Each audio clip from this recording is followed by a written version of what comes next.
Good afternoon.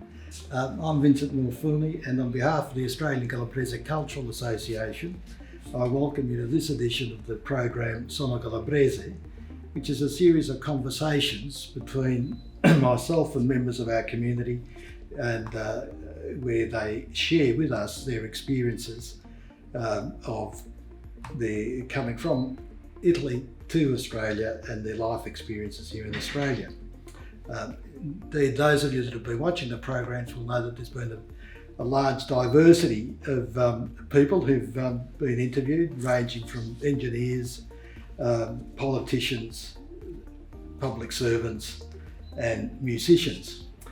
Today we're very fortunate because we've got a trifecta. We've got the brothers Rocca who are with us, Pat, Felice and Fortunato. And we're fortunate because they represent the varied lives and the contributions that the Calabrese society, community have made to the broader Australian community. And one is an accountant, another has worked in the public service, and the third, but who is in fact the eldest, is a silversmith. So welcome, Pat, Felice and Fortunato. Yes. And thank you for participating in the interview. Perhaps I'll ask all of you, first of all, take it, not all of you were born in Calabria. I think you were lucky. Yeah, I was too. Phil was I was born here. Felice was here. And then Michael was born after me. Right. And where were you born? I was in the Bella, in the Castro. Okay, which is near Lamezia, there now, and on the Gulf of Euphemia. And how many were in the family? There was 4 then, and 6 when we come to Australia. Michael and Philip were born in Australia, so 4 of us survived from on the boat. And there were two sisters. Two sisters, Victoria and Angela. And they're still in Australia. Yes, we've lost our brother Michael. Unfortunately, he was the youngest. He was the youngest, and I think he was born around about 56. All right, and in Calabria, do you recall what work your dad did or your parents? No. Well, personally, I don't remember my dad virtually at all. Right. So all I could vaguely recall is a farmhouse with stairs at the back going up the side, and that must have been grandmother's or grandfather's house or whatever. And basically that's all I can remember. I don't remember too much of it, unfortunately. Although I remember wearing a tonic type for school, like a tunic or something like that. Yeah. With a little cravat. Yeah, something along that line. Yeah, something along that line. Yeah. And your dad came out when in 1950. Yeah. And on his own? With mum's brother. Uncle, yeah. With Anto di Richiamo, as they used to call it? Yes, I think it was Charlie. Oh, it was that time, I think he was the one who did the organising. The trial, yeah. Dad said that Uncle said that when they arrived they were sent to Rocca, Caserma. But then they moved into a boarding house. Yeah. The baracca being where, did he say? I think South Port Melbourne. Because he said they stayed in the area. Right. And well, do you follow? A lot of people tell the story that they land here and they end up basically in a boarding house, 4 people to a room. Yep. And 10 shillings or whatever it was per bed, So, per week. Yeah, I can remember when we arrived in Australia, there was a house to go to, and I remember getting a 3-wheeler bike. Yeah. So I mean, that's what I can remember. That's when I actually remembered that. Yeah. Dad rented a house in Port Melbourne, and we got off the ship and we walked actually, didn't they own it with Uncle Lucky? Yeah, they owned it. They owned it. Yeah, so Uncle Lucky and Dad already had a house. Within walking distance? Yes, from the pier. Yeah. Got off the ship and we walked to it. 10 minutes to Bridge the pier. Street. Yes. Do you have a recollection of your dad leaving to come to Australia? No. It's all, and you arrived, 2 years later? 2 years, yeah. 1952. 52. And so you would have been, about 6? 6, yeah. And you would have been 4. Yeah. And from Port Melbourne, where did Brunswick. Brunswick. Bunch of, Lydia Street.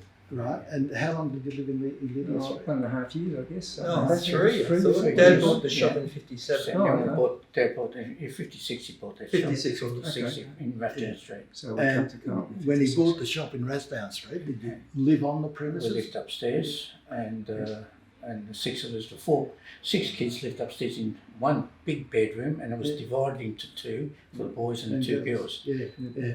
And Michael shared the bedroom with Mum. Mum, And well, Carlton at that time must have been a pretty different place to what it is now. oh yeah. I think, like you mentioned, the fact that there were a lot of other immigrant groups besides the Italians. Oh yeah, Greeks, a lot of Jewish folk. Significantly Jewish. Yeah, Jewish. Did you socialise with Yeah, these a other couple, ones? yeah. We're very good friends with Henry Nissen. Right. He was And a then Jewish, champion boxer, Yeah, yeah, and he's and a few other Jewish yeah. people And did you all work in the business? in my father's business. No. No. The girls did most of of the the girls did the work, and then Dad bought another shop in Glen Island Road, and Angela worked in one, and Vicky worked in the other one, until Vicky got married and his workforce went. So he had to he sold off one shop and we moved back to Carlton. Right. And when did your sister marry then? About 1960, 69. Right. 60. 60. And was it really because of her that he had to sell the business because there was no No, because he had no other workforce. Oh, I mean, I think I was lucky. He was too young to get. No, I was already working at Is it the apprenticeship? apprenticeship, so I didn't. No, 1960, 61. 61. Yeah, 62 I started the apprenticeship. Yeah, 62. Okay. You were still at primary school. Yeah, I was and still you at were school. too young. And I hadn't started school. So yeah. So it was very hard. Yeah. And what sort of hours were they working? Oh. Dad would work 7 days a week, 12 hours a day. I'd open the shop at 8 o'clock in the morning and close at 8. 7 people knocked on the door. Yeah, 7 door. Oh, well, I used to do the deliveries. So I had to get a box of stuff and take it up the road to this, up to these people and that people. So, I mean, there was always something that I had to do, you know, so there was always something. Yeah. And were there other members of the extended family here? Or Oh, yeah. Who was here? Most of my mum's family. Mum had 2 sisters and 2 brothers here. Dad had 1 sister and 2 cousins who he was very close to. In fact, Dad's cousin married Mum's sister. Right. So we were doubly related. And in terms of socialising, was it basically within the family or the base? Mum and Dad were. Yeah. For us, it was a little bit different. We socialised with different people outside the family sort of thing. So. And did that cause any concerns with your parents? That you Well, they may have, but I didn't hear about it. So, There were a couple of comments about Lucky going out too often late at night. Right. You know, that was normal because I copped it when I started going out, and Michael copped it. And what are you doing? well, just getting around about, just socialising, as one does. Yeah. In terms of language, did you speak Calabrese within the home or Broken. broken? Because Dad would speak a little bit more English and Italian type, or Calabrese. Mum, virtually no English, so it was harder to get along with her than it was that with Dad. But amongst ourselves, English. Yeah, you were so young that you picked up. Well, I can't remember not speaking English, so that's how far it goes back. So that's good. In terms of your mother, or the effect on your mother of the migration, was she? Obviously, she would have been pleased to rejoin her husband, but was she pleased that she had to leave? I don't think she was pleased. But I don't She think found it it hard and stuff. It's very hard for people to immigrate. I mean, Dad wouldn't have come here unless he had to come here. Yeah. She come to follow him. Otherwise, she got 4 kids. What's she going to do? she got to come here with her husband. I would imagine. Yeah, Mum didn't like it. She said for the first 15 to 20 years she didn't like it. She gradually come accustomed to it. As one gets older, you know. And that's the way it was.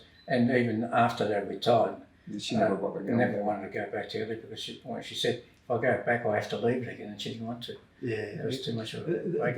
that's a view that's been expressed by a number, especially women. Really? Yeah.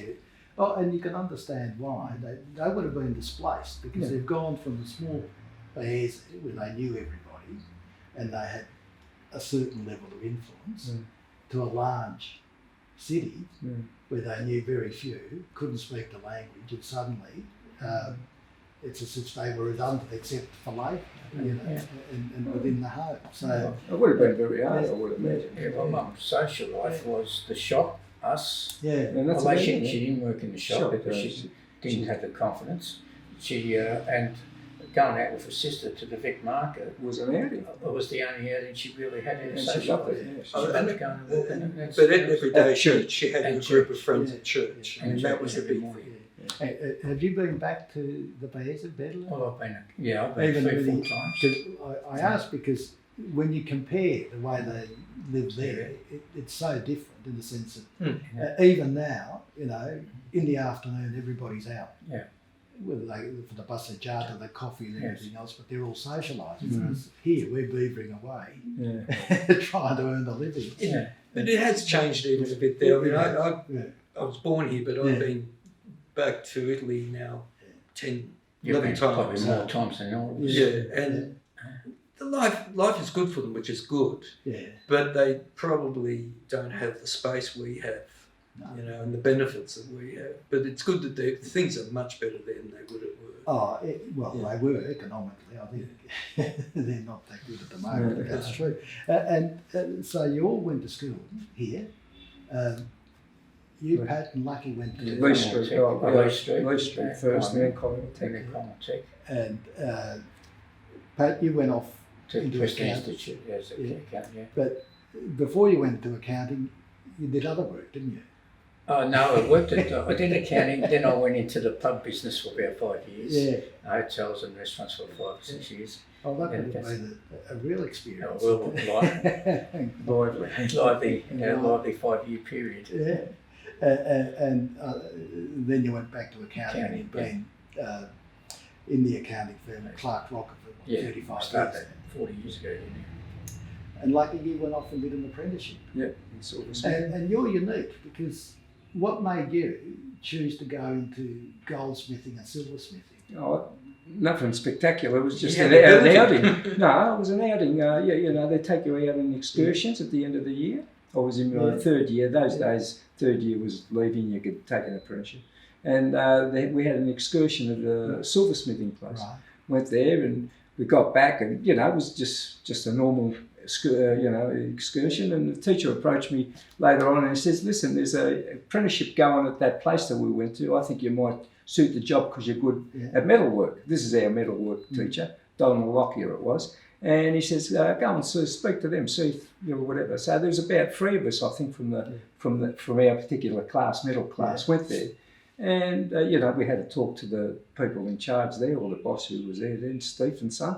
And he says, "Oh, okay, I'll get back to you." And then I get a phone call saying, "Look, you got the job if you want it." And so I started up next year, And the that year was after. with Steve. Steve, J.W. Stephenson. Yeah. So it's one of those happy events, as it were. That it's not that you went out looking. Nah, it was just presented as a let's get out and have a look at the different places. We went to a paper mill. Yeah. We went to somewhere else. I don't know. We went to about 3 or 4 different places, and just that particular one, And I thought, well, he says, "Oh, look, you'd be suited for that job." So, I liked the look of it when I got there too. It seemed like a nice little place to work. It wasn't a big place, but it was.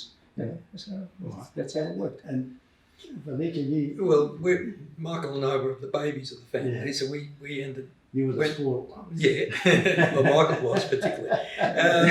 He got away with things that the rest of us would be killed for. We went through. I went through uni. Michael did teaching college and ended up starting to work roughly at the same time. He went into primary school teaching. I went into first a year in Canberra and then came back. Then I moved into university administration. Michael kept moving through schools and became a school principal. And in Canberra, what department were you with? Immigration. And, I applied for it and got Right. it straight away. and for how long did you work there? I worked there for 3 years, but I applied Canberra's great, but I didn't want to live there, so I applied to come back to Melbourne. And then you went into university. Work, Which university?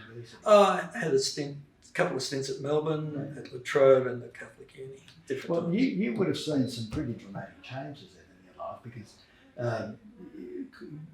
looking back, there was a period there when Commonwealth scholarships were available, and that I think was one of the factors that allowed a lot of immigrant kids to go to uni. Well, but I got mine, and all the school friends that I went to were a mixed bunch of Irish. Well, I went to Catholic schools, so we had Irish, Catholic, Lebanese, and so forth. Yeah. The ones who wanted to get to uni seemed to get the scholarships, so it worked out.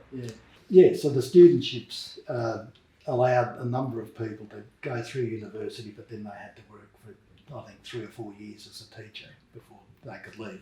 Until we're now in a situation where we've adopted the user pay model, resulting in students having huge debts at the end of their course and having to pay them off. What's better? But never mind. But what are do you recall experiences at school? I mean, hearing people talk about what it was like in the 50s and the 60s, even though it's now not politically correct to mention it, but they talk about there being a lot of racism in the schools and even on the streets. Do you recollect anything of that nature? Not so much because most of the kids were European or Greek, Italian, and so I didn't get much of it. Did you?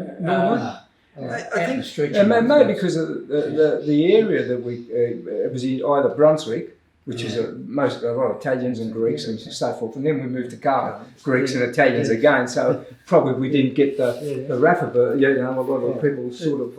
I think too. I was talking to a couple of our cousins in Italy who were in Australia in the 50s. Right. And I said, if you're older, villages, and you they cop said, it a bit more. Well, they also said they noticed it changed. Yeah. When they first arrived, there was a lot of negativity. But after several years, people just got used to Italians and Greeks and things, and it just initially, and then they absorbed it. Yeah. It was rough. They'd use bad language if you want, but I can't remember that. So I can't recall anyone. That was the 50s, coming in saying you're wild or something like that. It happened once today. I was there. It happened once. But one thing was with the teachers though. Like my name's everybody calls me Pat, but it's Pasquale. At Preston, this lady teacher said, "Oh, I can't say Pasquale, you're Pat." And that's where it came from. It's not, and nobody could change it. Well, I can't remember being called other than Lucky. Yeah. So how early but would that's that a translation. have been? But how early would that have been? Yeah, because I can't remember teachers calling me Fortunato. But It it's would have been interesting early on. because, as you know, I interviewed Mimi Tamborino, and she told this story about her father and a few other paesani who they all used to work at the same place, and they'd meet at a particular corner and they'd all go together. And she tells the story that after a while, one day they were standing there and they hear this voice saying, "Bloody Dago, go back, go back, you bloody Dago." And one of them says in Italian, "Che questo?" And her father says, "Oh, don't worry, there's nothing much, nothing much." And this happened, she says, periodically for about 6 months.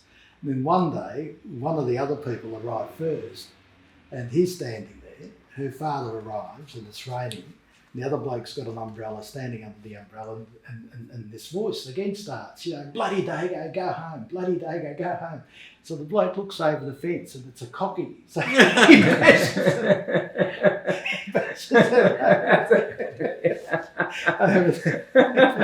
over the head. But I say that because she recollects a lot of that type of language directed towards her father, and sometimes. So I can't but the thing is, half the time the language was just language. Yeah. I mean, Lucky's generation, I can remember the swear words. That's sometimes it was just the habit. That's true, and it has changed in the sense. I think what happens is that it moves on to the next group. The newest group are always the most victimised, and there you go. Now, religion, you've also been involved with two voluntary efforts. One is the Dundee Legata Society. Well, Pat's done more with them than I have. And the other is the history of Carlton History Group, yeah. And how did you get involved in the Carlton History Group? Oh, that one, Judith Biddington, who was a Carlton local, just formed a group and said, meet at the Carlton Library. This was about 12 years ago, if you're interested. So I thought, well, I'll go along. I'd already been involved in the 90s in a more ad hoc group. And there'd been an active group through the Carlton Association back in the 70s. So they'd been going off and on, and I just rolled up, joined, and been involved off and on since then. One of the first things we did, though, was a major exhibition at the Carlton Library of George Munjamelli's work. Oh, okay. Yeah. So we got with his widow, Rosemary, organised this exhibition of his works, and we put in some family photos because he was the family photographer. He did your wedding, didn't he? Oh, right. Yeah. Oh, so you knew George. Oh, Yeah, Pat, of course, was in one of the movie. back in 62 or 63. Yeah. One of the movies that he made locally. He made a few local movies. Yeah, I know. He's most famous is what? This bag. Clay. Clay, sorry. Clay, yeah. Clay. He's done a few documentaries as well. Yeah. So he's done a few. He was, He went to New Guinea for a while. he did. And, well, you say Pat dragged you into the Dundee Legata. No, it was the other way around. He dragged me. I was changing jobs and I didn't have time, so he took over. And what was your role in the Treasurer.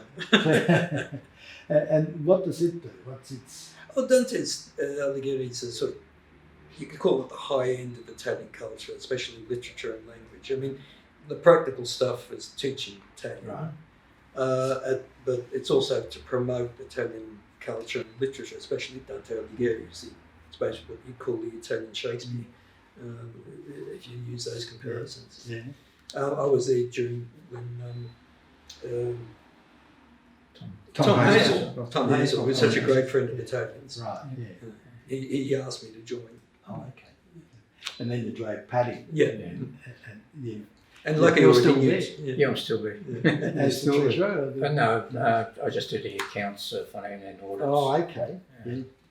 And Pat, you've got another voluntary association you're involved with besides ACCA. Oh, sorry, Mental health or whatever. Is that right? Or? Oh yeah, we did. We did a little bit of work for Love Me, Love You. Which is an old football Lance Panchoni, and he was suffering, and we helped him out with sponsorships and accounts for 5 or 6 years. So, other than that, do you belong to Italian clubs? I mean, no. Mum and Dad weren't into. No, well, it's also Mum and Dad. Mum and Dad. They weren't joiners like that. Well, look, tell you what, Luke, cameraman's here. The story, Mum and Dad going out to restaurants. I can only remember, other than weddings, Italian weddings, of course. The only restaurant I think I can remember ever going to was Michael's 21st. And we went to a restaurant near Exhibition Buildings where his classmates organised the 21st, and Mum and Dad didn't want to go because they'd never been out to a restaurant before. So it's Michael's 21st, you've got to go. And the surprising thing about was there wasn't too many male primary school teachers. There must have been 50 to 100 girls all celebrating Michael's 21st. And your parents would have been pleased that they went to keep an eye on. That was their honey. Felicia, you say you've gone back to Italy. I've gone back 4 or 5 times. Have you gone? No, never. You haven't. Never left the shores here since I've come. But I'm interested, your recollection, the first time you went back, what impression or impact did it make going back to Italy? It didn't feel strange. I felt comfortable. Yeah. I felt okay. And once we got out of it was funny. I went with one of my cousins, and we gave the guy an address and he said, this is as far as I can go because the streets were narrow. And we got out, and then the first guy we met, we're looking for him, and it's me. It's an uncle, and he basically stopped outside our auntie's place. it's a Concheta's place, and on that little yeah. roundabout, and that's where we got it. And so my auntie was living there, the other cousin was living there, and 30 yards away was another cousin, so it was straight into it, and felt quite comfortable. And did you go as Pat, or did you? No, Michael and I. It's funny. We all went within a year, but not all together. Right. Michael went before Christmas '79, and I arrived in January.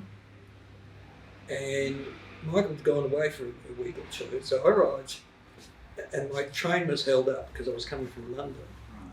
So my train was held up. I couldn't phone. Turned up at the village at midnight in the middle of a blackout. So and I had a helpful taxi driver. He said, "I know the main street of the village, but I don't know these names. I can't even see the house numbers because the street lights are out. I'm going to have to position. And given the narrow streets, it's very hard to position the car lights." So we get to this turn in the road, and we're talking. And he says, we're chatting, speaking in half Calabrian, half Italian, and suddenly this woman comes out of her house with this light streaming, the candlelight streaming behind her. And she looks at me and I look at her and I thought, that looks like my auntie. Right. I'd never met her before, but she just looked like my mother, my other aunts in Australia, and it was. Right. A small. And what year was this? 1980, January 1980. So it was winter time as well. Yeah. It would have been freezing. It was. There was snow. There was actually snow further up the hills. Right. And you're all married? No. Yes. No, Phil. No. No, I am. I'm divorced. Divorced. You have been. I should say, sorry. Have been married. And children? 2 daughters. 2 daughters. I've got a son and a daughter. Michael had 3 kids, and our sisters each had 4. Right. So there's 15 nephews and nieces running around. You're still close, obviously? Yeah, we get together a couple of times a year. Well, 26 of us will be at my place at Christmas next week. It's lovely. And that is one of the traditions, isn't it? The closeness of the family. Yeah, 3 or 4 times a year, 3 times a year we get together throughout the year. So we see each other regularly throughout. I mean, Lucky and I still live in Carlton. Right. Like Pat's up the road in Brunswick. Yeah. The rest of the family live in the northern suburbs. So not too far away. Lucky's daughters both live and work in Canberra. They're the furthest. Totally different thing. What, in the public service? Or? One does, the other one's in a medical health. Medical. All right. Okay. I think there's one story about Dad's shop which reflects how life was with all the Italian immigrants. Is that in those days the grocery shop had to close at 6 o'clock or 5 o'clock. Yes. And milk bars were allowed to open to 9 o'clock. And Dad's business was a mixed business, and we had a lot of Italian client, or everybody was Italian client, and a lot of male clients, Italian clients who worked all day. Right. So we ran Dad ran a sly spaghetti shop. We had to sell spaghetti after 6 o'clock. He copped a fine for selling some pasta and spaghetti after 6 o'clock, and then we had to divide the shop in half by putting a cage down the shop, grocery sides on one side, grocery side on that side, and milk bar items on that side, bars. And each time wasn't the trade people who came around, the police, they came in and inspected. But at one stage, Dad was in there. He was the most fine. He was the most fine person in Victoria. £50 fine for selling pasta to Italians after 6 o'clock. selling groceries after 6 o'clock. That's a topic. Because the young kids, boys, they didn't have wives to go shopping for them. The only time they could shop was after hours. Well, and in the hotel business, you would. The 6 o'clock. 6 o'clock. They got rid of that milk bar rule about 62, 63, I think. Yeah. Because Mum and Dad had wonderful tomato piles for the rest of the 60s. That was our cage. They dismantled the cage. Repurposed it. Basically, that's what it was. Just a cage. Yeah. Ran down like this. It just ran down the I went from the shop. Just on one What side about the of story of the SP Booker? Oh, when we first moved in. Yeah, down the Yeah, lane. we moved into Rafton Street and the shop, and at the back of the lane there was on the opposite side of the lane there was an enclosed where the garage went. And this Saturday afternoon, Dad's been there a week, and this guy comes in and says, it's customary we take the telephone from the shop, and we noticed a big lead. We Right. take the telephone from the shop and we just go at the back of the lane. And so Dad, being not understanding too much, and not any of us understand, said, I'll take the phone. And off I went to the back and in the lane, and a group of men would be there and they'll be using the phone. After a couple of weeks, we realised what was happening. Said, no, we can't. The Can't police do it was anymore. joined. We just come running from the Yes. shop. They raided the Put him chicken out shop. of Yeah. business.